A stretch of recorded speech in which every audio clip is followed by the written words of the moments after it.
You are, and she inspires you. She is standing with you.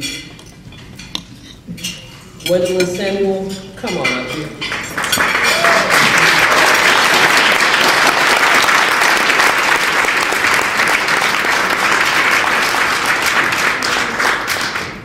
First and foremost, I'd like to thank God for this evening, because if I look to man for me, I'm not to pretend that I have all the answers, because I do not.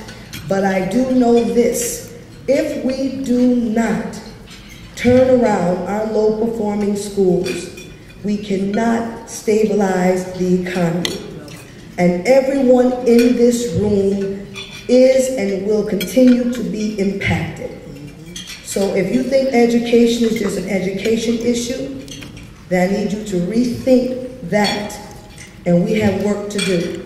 Now, I'm not sure how this presentation works, Roz. Am I supposed to do something?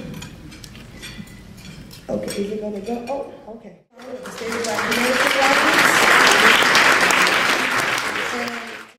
When the economic crisis hit, we knew we had to do something. We heard that job loss was coming, and I remember watching the CTN and the Program Review and Investigation Committee. That is our legislative channel. State Representative Tony Walker out of New Haven said, you must not have a life when you watch CTN as a regular TV show.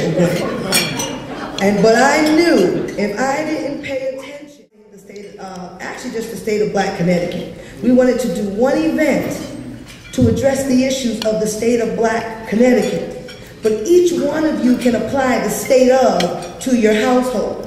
What's the state of your household? What is the state of your children? What's the state of the Latino population? People with learning disabilities, our seniors. What is the state of this state and this country? And so this was very intentional, and I unapologetic. Please, how is this thing turning? Oh, thank you, baby. You got it. I got it. Somebody got it. It's up there? Okay, we go. Oh, I'd like to give a shout out to modern technology. See, that's why we gotta have technology in the school. Okay. So one neighborhood at a time. So this morning we had "'Tis the Season to Be Read." Our children is not an optional conversation with me, just like that we feed children. So in 2008, like I stated, we founded the state of Black Connecticut by 3 parents. And this was built on the basic premise that all stakeholders, everyone in this room, the people that are serving us today, we are servants to them and they are servants to us, to make sure that we have a workforce to draw from in all elements, that it will take communities, local, state, and federal government, business, and philanthropy. We can and we must work together. And that is what we do well. If we don't do anything else, we know how to bring people together. Because he writes, I am tenacious. And unless you can tell me why the answer is no, I have to come back and see you tomorrow. Then I have to ask, are you the decision maker for the no? Because if you are not the decision maker, with all due respect, love you very much. Just connect me to the next person, please. Because again, remember, educating our children is not optional. And then, these are our guiding principles which we should all live by. Each person is a stakeholder in creating a quality of life. Everyone has a responsibility for the next man. And for you to think that you don't have to think about them before they cross the street. So you're better off educating them and supporting them as opposed to judging them. And so we will aggressively pursue compliance. And those who know me, this legislative session, I will pursue it. The Word of God says, seek peace and pursue it. And we can only get peace when everyone has access to opportunity. Unrest comes when you don't know how you're going to keep the lights on. I shouldn't have to make a choice between lights and food. And don't make me make that choice, because then you will have unrest. And all public institutions must realize a multicultural approach in policy and practice. If you don't pay attention to the demographics, the shift in Connecticut, where we're having just as many minorities as we do non-minorities. And so for you to think that you can have conversations without including all stakeholders leaves unrest, right? Because that's what forced the state of Black Connecticut to come into existence. Because you can't talk about the new Connecticut without talking about me in Connecticut. And that is the bottom line, and that's not negotiable. I'm quality of life for all of our black communities and vulnerable communities. So please don't think the members of the state of Black Connecticut are all black, because they come urban, suburban, middle class, because I hate to tell you, whatever class you come from, the milk is still the same price. Some can easily afford it, some got to struggle, but please don't think you buy a different milk from me. So how about we work together and support all children? Every child has a right to high quality education, and that is not a negotiable conversation. So if I get angry about that, and I love my Deputy Commissioner George Coleman back there, I give them a run for their money, but he keeps me focused, and he's in the cause. So that is what we must do. Let's stop the judging. I'm not blaming no one. This crisis didn't happen all night. We all need to accept responsibility for it and work toward tomorrow to improve it. And again, that's just the bottom line for me. And so as we talk about every family should have access to a livable wage. Now here's the journey. April 25th, 2009. We didn't have two nickels, but we had a dream, and we knew that we were afraid. A fear moves me. You understand? I have my 6th grader there. His first year, I have a black male. In Connecticut, a black male has 8 out of 10 chances of going to prison than he do for college. And then they tell me the 3rd grade reading levels are one of the indicators. Well, don't indicate, my son, because I am here. And before I let you give him a prison ID, I will fight to give him a college ID. And that's not negotiable.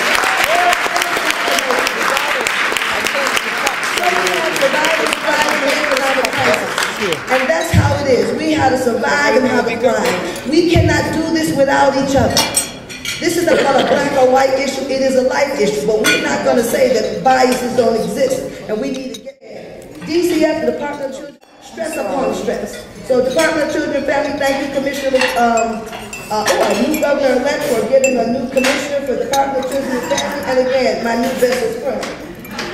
So, and we work very closely with communities. This is the journey of 2009. And then this is the birth of the 3K curriculum. The 3K curriculum is 3 things. Know your child, know your school, know your community. When I speak to parents, I have non-optional, non-negotiable conversations. It is not the schools alone. It's not the educators alone. We have a responsibility to support our children. Now, why would I blame parents solely if you didn't let me in the first place? Now remember, traditional parent involvement was just what it was. We were soccer moms and bacon moms.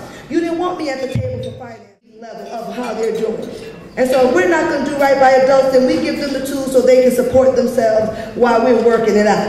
Adults, you know we got some stuff we got to work on. And then here we go, March. And this is where State Representative Jason Bartlett, the Black and Puerto Rican Caucus, I just have to, because that's why we all going to be on the same playing field together. And again, this is not anti-union. This is for pro-children, period. End of discussion when it comes to me. Because I need children to be able to do math for my Social Security checks, and I don't want no one to do that. That's really my bottom line. I'm not going to tell y'all the true self-interest all the way. So then we had a historical rally. It was historical, over 750 parents. We had charter schools, we had magnet schools, we had white, we had black, and Senator Gaffney was the chair of the Education Committee. He's nothing he's never seen. You're right, because no one has ever really encouraged us about the importance of education. You allowed us to be complacent and only come in. See, it's not about mandating parent engagement. See, that's your baby. You don't have no choice. You ain't going to mandate it. I need you to understand that you don't have a choice. That's your baby. But I'm not going to judge you. How can I support you so you can support your child? So we worked with the Black Latino Caucus, and then that same year I got nominated to represent Connecticut in a national parenting magazine. And Byron Garrett is on the Mom Congress Advisory Board for Parenting Magazine. So, hi David D. from Brownstein, it's great to see you. I'm off task. But he has been very supportive of the state of Black Connecticut from the William Casper Brownstein. Great to see you, David. So back to the Parenting Magazine. So selected with 51 great moms across the country. And we created a lesson plan for change. And it was featured in the October issue. So if you think moms aren't on the move, the dads aren't on the move, I want you to think again. So then fast forward, we announced our 3K curriculum, Know Your Child, Know Your School, Know Your Community. I'd like to thank Professor Marlon James from UConn and Sonia Magnon from Wesleyan and Eastern professors, and those that come together, I call them secret Santas. Because there are some folk who want to help the state of Black Connecticut, but are fearful. Now, why should you be afraid about supporting your most vulnerable? Now, we need to get out of that, and that's why we must work together. So I have many secret Santas who give me data, who give me information, so we can create a best practice. And I just want you to know, Casey Foundation, when I took results-based accountability training, I was done. If you can't show me an outcome, you can't show me anything. If you can't show me a best practice, you can't show me anything. We can't afford to be spinning wheels and paying folk for non-performance. It's just not negotiable with it. So we fast forwarded, and now we had our 2020 vision. We brought Washington, D.C. back, Alberta Ratana, and this is when I worked with UConn and a few others, and I asked them, I'm all about outcomes, Casey. So I said, how do we reduce the gap? Give me 50%. People say, we're going to eliminate it. All right, we got a process. Well, give me some benchmarks. I learned that word, interim assessments and benchmarks. Right? So give me a benchmark. He said, when to reduce the gap by 50%, you would have to get 9,800 Black males and Latino males to be reading gold and above. See, I don't even have proficiency conversations. So Washington, D.C., we got to stop. We can't give it. Where we going? What we doing? What college we going to? So we have an equitable goal. Our goal is to get 20,000 Black and Latino by 2020 reading at gold. And it will happen. So I need all of your help. Our Black males need your help. They're almost extinct. And you're not going to put my son on anybody's species list. He deserves access to opportunity, and it's my job and your job to see that he gets it. He's either going to be your solution or your problem. So you help me work this thing out, man. And he'll tell you, sometimes you get in trouble, you got the same behavior as his mama. Sometimes I don't even know what to say to the student. They say, he was telling jokes. I'm like, oh Lord, I can't, we let that go. So that's our goal, to reduce it by 20,000. We have to get 20,000 Black and Latino. That's our campaign. We sticking by it. It's going to get done. It's not optional. It is going to be done. It will be done. We will reduce this gap. Because again, with my Social Security check, I'll tell you about it. So here we are, September.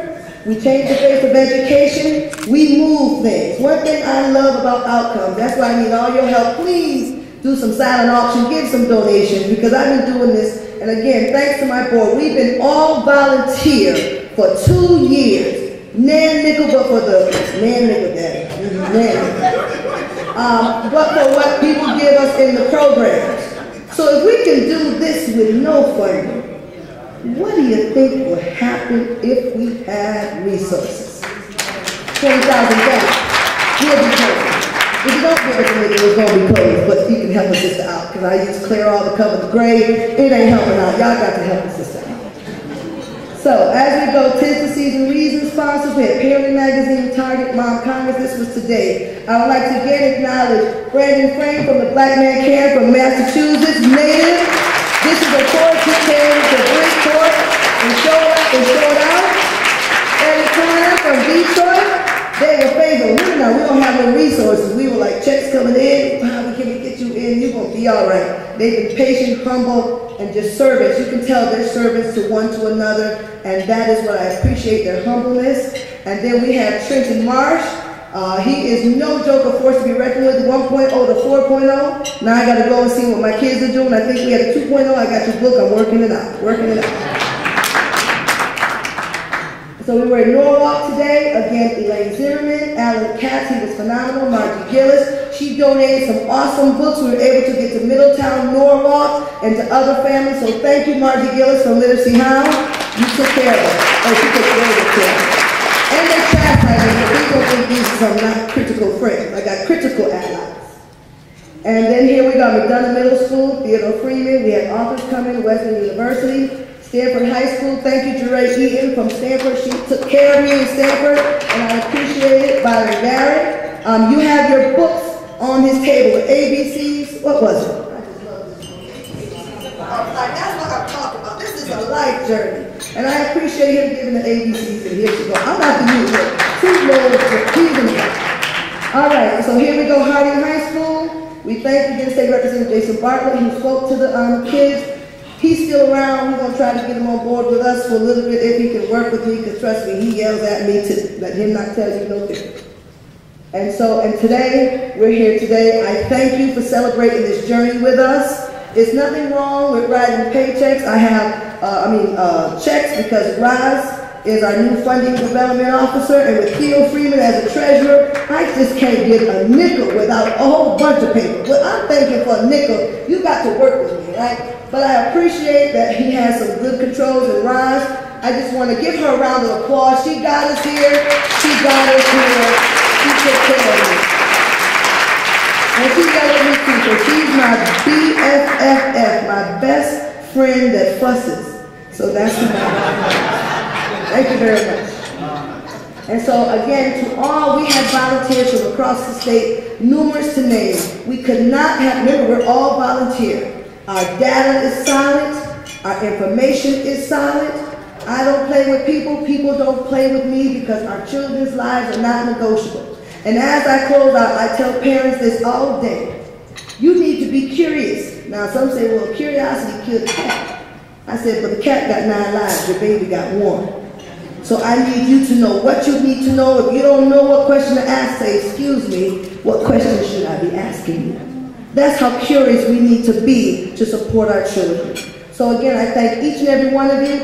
Ellen Wynn, again from Education Equality Project, and Graham Brown, they took care of me from New York. From New York, they took care of me. They've been to all of our events. They support us. They give me parent resources. And again, without them and without many of you, we would not be here today. But I kind of make the difference, because God got the last say so. So thank you very much to all of you. Have a great evening and enjoy the rest of your time. Thank you.